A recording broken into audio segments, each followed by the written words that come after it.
Salam sejahtera untuk kita semua. Perkenalkan, saya Riri Sofrijo Sumakul, guru di SMK Negeri 3 Manado, dan saya mengajar mata pelajaran Food and Beverage kelas 11 perhotelan. Nah, kali ini saya akan memberikan materi tentang peralatan dan perlengkapan area restoran. Kompetensi dasarnya yaitu agar siswa dapat memahami perlengkapan dan peralatan restoran. Sedangkan tujuan pembelajarannya, peserta didik diharapkan dapat mendeskripsikan jenis-jenis peralatan dan perlengkapan restoran sehingga memiliki keterampilan menunjukkan cara penggunaan dan perlengkapan restoran. Nah, sebelum kita lanjut pada materi berikutnya, mari kita pelajari faktor yang harus dipertimbangkan dalam memilih peralatan. Yang pertama, standar atau patokan dari restoran. Kedua, jenis layanan yang ditawarkan. Tiga, dekor dan tema dari restoran. 4. Jenis dari para pelanggan. 5. Ketahanan peralatan. 6. Perawatan dan pemeliharaan mudah. 7. Ketersediaan ketika permintaan untuk penggantian. 8. Penyimpanan sederhana. 9. Fleksibilitas dalam penggunaan. 10. Faktor harga. Dan yang ke-11, terstandarisasi. Bagian A, mengenal berbagai peralatan area restoran. Sebuah bangunan dikatakan restoran apabila memiliki ruangan makan, tempat di mana tamu atau pelanggan dapat menikmati makanan dan minuman yang disediakan. Nah, pada saat sekarang ini, ruangan tidak hanya sebatas adanya tempat dinding, lantai, dan atap, melainkan juga area atau lokasi di luar bangunan yang dikondisikan sedemikian rupa sehingga dapat menampung tamu atau pelanggan. Yang pertama, kebersihan ruangan. Penataan ruangan restoran ditentukan oleh tata letak perabot restoran, pencahayaan ruang, dekorasi ruang, musik, fasilitas, dan suhu ruang. Kedua, berbagai lena pada restoran. A. Napkin. Fungsi napkin adalah untuk menghias meja makan, menutup pangkuan waktu makan, dan untuk mengelap mulut. Bagian B. Tablecloth. Tablecloth terbuat dari bahan seperti katun, satin, batik, dan sebagainya. Warna taplak meja bermacam-macam tergantung selera, warna cat, karpet ruangan, atau selera pimpinan. Namun untuk keperluan state banquet, jamuan makan resmi kenegaraan harus dipergunakan taplak meja yang berwarna putih, boleh putih polos atau putih berkembang-kembang.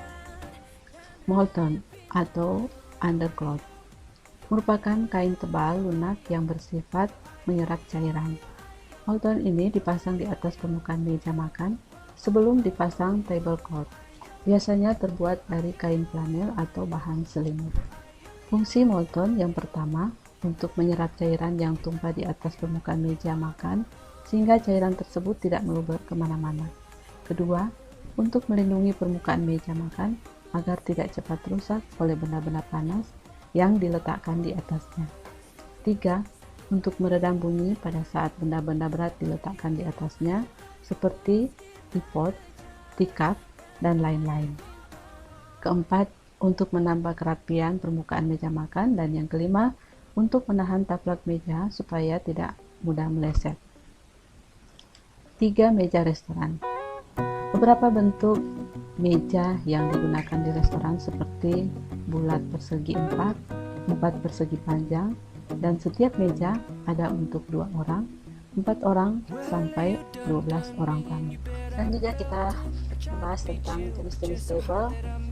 Yang bagian A ada square table dengan ukuran 60 x 60 cm untuk 2 orang, 100 x 100 cm untuk 4 orang. Kemudian round table, ukuran diameter 150 cm untuk 6 orang. C. Oblong table, dengan ukuran 60 x 150 cm untuk 6 orang, 120 x 240 cm untuk 12 orang. Bagian keempat, skirting. Skirting adalah semacam kain batik atau satin panjang yang dipergunakan untuk menutup meja makan sekeliling atau setengah keliling, supaya kaki meja tidak tampak dari depan. Sering digunakan pada waktu buffet dan seminar. Kelima, sideboard. Sideboard atau side stand atau disebut juga dengan service table adalah sebuah meja yang mempunyai bagian-bagian sebagai berikut. Ada beberapa rak, ada beberapa laci, satu bagian atas tempat menaruh atau mempersiapkan beberapa alat-alat restoran yang dipergunakan dalam servis atau pelayanan. Selanjutnya bagian B, kita akan membahas peralatan makan dan minum yang terdiri dari yang pertama, dining restoran. Alat yang digunakan umumnya lebih mewah. Kedua, coffee shop. Alat yang digunakan umumnya lebih sederhana. 3. Room service. Penggunaan alat di bagian ini tidak terlalu mewah. Dan keempat, lampir. Peralatan yang digunakan umumnya tergantung jenis dan sifat acaranya. Ware. Yang dimaksud dengan ware di sini adalah segala bentuk atau benda peralatan yang digunakan sebagai alat hidang dan alat makan atau minum. Ware terdiri atas chinaware, silverware, dan glassware. Yang pertama, silverware. Silverware atau tableware yaitu peralatan makan yang terbuat dari logam yang dilapisi perak atau stainless steel. Mari kita perhatikan peralatan makan yang dibuat dari logam.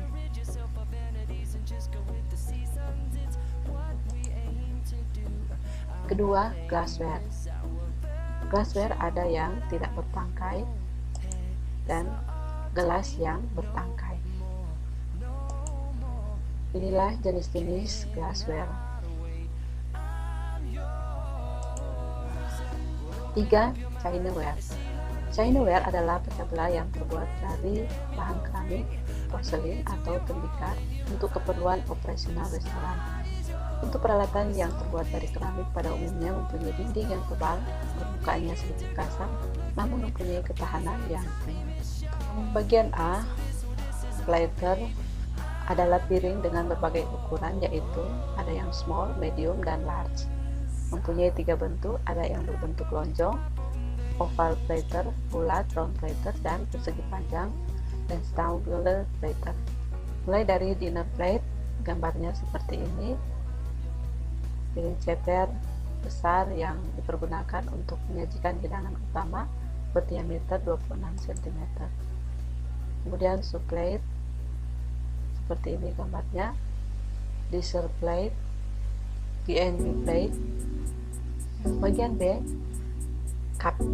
Yang pertama ada soup cup and saucer. Kedua, gambar teacup and saucer. 3. Coffee cup and saucer. 4. Demi-tasse cup. 5. Egg dish. Bagian D, pot.